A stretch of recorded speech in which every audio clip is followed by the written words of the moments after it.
এই বিষয়ে কথা বলতেই রিপোর্টার সাইফুর রহমান রকির সঙ্গে যুক্ত হচ্ছেন নদী বিশেষজ্ঞ তন্ময় কুমার সেনাল।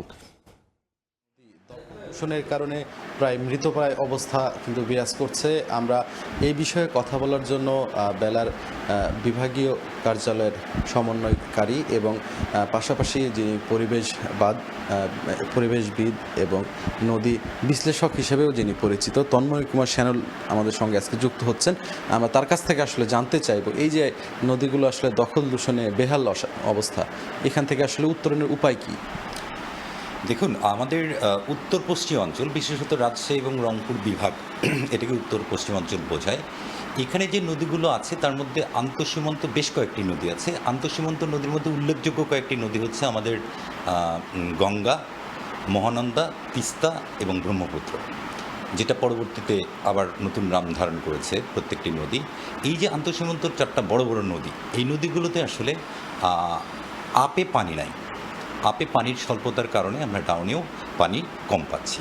আরেকটা বিষয় হচ্ছে যে বড় নদীগুলো যদি নিয়মিত ড্রেজিংয়ের ব্যবস্থা না করা হয় তাহলে আসলে পলি জমে জমে নদীর যে bed level, water bed level যেটা বলা হয়, সেইটা কিন্তু আস্তে আস্তে উঁচু হয়ে যাচ্ছে। যে কারণে আমাদের এই নদীগুলোর সাথে যে সংযোগ নদীগুলো আছে, যেগুলো শাখা নদী বলি আমরা, এই শাখা নদীগুলো কিন্তু পানি পাচ্ছে না। অর্থাৎ শাখা নদীর ওয়াটার বেড লেভেল এবং মূল নদীর ওয়াটার বেড লেভেল দুটোর মধ্যে অনেকটা পার্থক্য হয়ে যাচ্ছে। যে কারণে শুধুমাত্র বর্ষাকালে আমাদের শাখা নদীগুলোতে পানি ঢুকে এবং বছরের প্রায় উল্লেখযোগ্য সময় ৮-৯ মাস কিন্তু পানি থাকে না, যে কারণে দখলটা শুরু হয়। এছাড়াও আপনি দেখবেন যে নদীতে বালু উত্তোলন, যখন নদীতে পানি থাকে না তখন কিন্তু মানুষ বালু উত্তোলন, দেদারসে বালু উত্তোলন করার চেষ্টা করে। এই যে বালু উত্তোলন, দখল এবং আমাদের এই অঞ্চলের যে পৌরসভা, ইউনিয়ন পরিষদ এবং সিটি কর্পোরেশনগুলো আছে, এগুলোর ম্যাক্সিমামই কিন্তু নদী পাড়ে বা নদী এলাকায় অবস্থিত এবং এই প্রতিষ্ঠানগুলোর বর্জ্যগুলো কিন্তু আলটিমেট নদীতেই নিক্ষেপ করা হয়, যে কারণে আমাদের নদীগুলো দখল এবং দূষণের শিকার হচ্ছে। তো এই অবস্থা থেকে আসলে বের হয়ে আসা, এখন থেকে চেষ্টা করলে হয়তো আগামীতে বের হয়ে আসা যাবে, কিন্তু তাৎক্ষণিকভাবে বের হয়ে আসাটা আসলে খুবই দুরূহ বিষয়।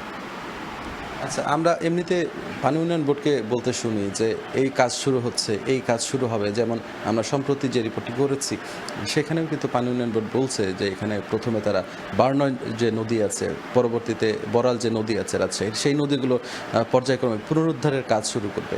আসলে এটা আসলে কতটা আসলে বাস্তবসম্মত কথা, কারণ এই কথাগুলো আমরা কিন্তু এর আগেও শুনেছি।